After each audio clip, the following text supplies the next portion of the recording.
warahmatullahi wabarakatuh.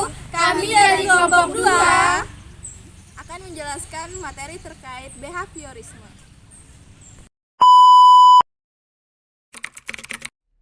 Behaviorisme merupakan pendekatan sistematis dalam memahami dan menjelaskan perilaku manusia.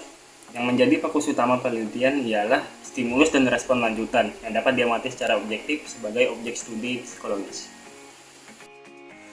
Walau yang akan menjadi fondasi dari behaviorisme sudah ada lama sebelum teori ini berdiri sendiri, behaviorisme baru dianggap sebagai ilmu yang saintifik pada awal abad ke-20 yang dikemukakan oleh psikolog Amerika bernama John D. Watson dalam artikelnya yang berjudul Behaviorism. Konsep dasar observasi stimulus respon belajar melalui pengalaman. 1. Pentingnya pengamatan langsung terhadap perilaku yang dapat diamati secara objektif. 2. Perilaku manusia adalah respon terhadap stimulus eksternal yang spesifik. 3. Belajar terjadi melalui pengalaman langsung yang melibatkan asosiasi antara stimulus dan respon. Little Arbet Experiment. Watson memberi 2 stimulus, yaitu 1. Memperlihatkan dua tikus putih dan respon Arbet tidak takut. 2. Memukul palu ke benda logam sehingga menimbulkan bunyi bising dan respon Arbet takut hingga menangis. Dan ketika 2 stimulus dilakukan secara bersama, reaksi Arbet menangis. Lalu ketika diperlihatkan tikus, Arbet kembali menangis walaupun tanpa diiringi suara bising. Teori conditioning klasik Ivan Pavlov. Ada 3 konsep dasar, yaitu stimulus, respon, dan asosiasi. Yang pertama, stimulus, apapun yang memicu respon atau reaksi dari organisme.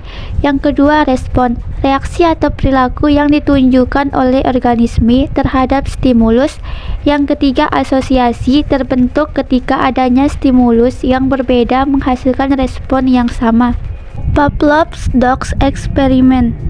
Gambar yang pertama, bila anjing diberikan makanan, maka secara otonom anjing akan mengeluarkan air liur.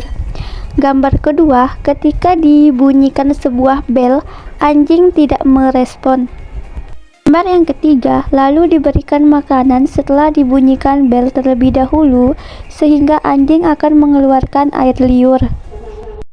Yang terakhir, gambar keempat, setelah perlakuan dilakukan secara berulang-ulang dan ketika bunyi bel diberikan, ia akan mengeluarkan air liur walaupun tanpa diberikan makanan.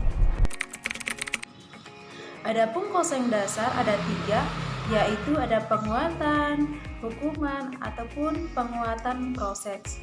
Penguatan proses yang meningkatkan kemungkinan dan terjadinya perilaku yang diikuti oleh penguatan atau konsekuensi positif, dan yang kedua adalah hukuman proses yang mengurangi kemungkinan dan terjadinya perilaku dan mengikuti perilaku tersebut dengan konsekuensi yang tidak menyenangkan. Dan yang ketiga ada penguatan strategi dalam mengatur waktu atau jadwal dalam jadwal pemberian penguatan untuk menghasilkan dan mempertahankan perilaku yang diinginkan. Eksperimen Skinner Box. Yang pertama, eksperimen Skinner melibatkan seekor tikus yang dikondisikan. Tikus diberi lingkungan jika tuas atau tombol tertekan dengan cara tidak sengaja, maka akan keluar makanan.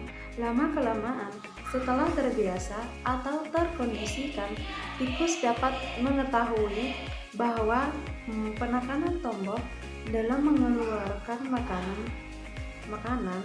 Dan yang kedua, ada pada tingkat penelitian lebih lanjut, Skinner hanya memberikan makanan jika tikus menekan alat penekan. Dan pada saat lampu dalam kotak menyala, akibatnya lama-kelamaan tikus hanya akan menekan tombol jika lampu sedang menyala. Dan untuk mendapatkan makanan, dia harus menekan tombol itu. Thorndike merupakan tokoh utama dalam pengembangan psikologi pendidikan.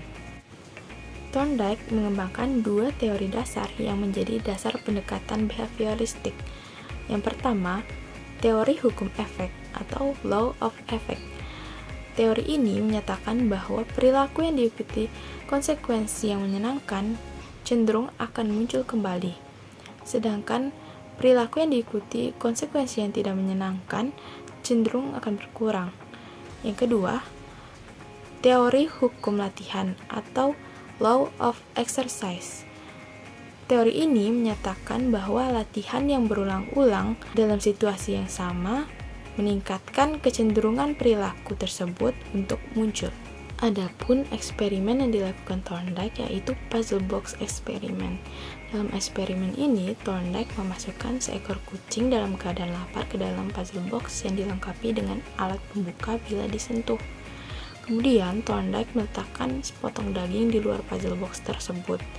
Karena si kucing sedang dalam keadaan lapar, maka dia mondar-mandir di dalam puzzle box agar bisa keluar dan memakan daging itu. Tetapi setelah berkali-kali melakukan usaha tersebut, si kucing gagal.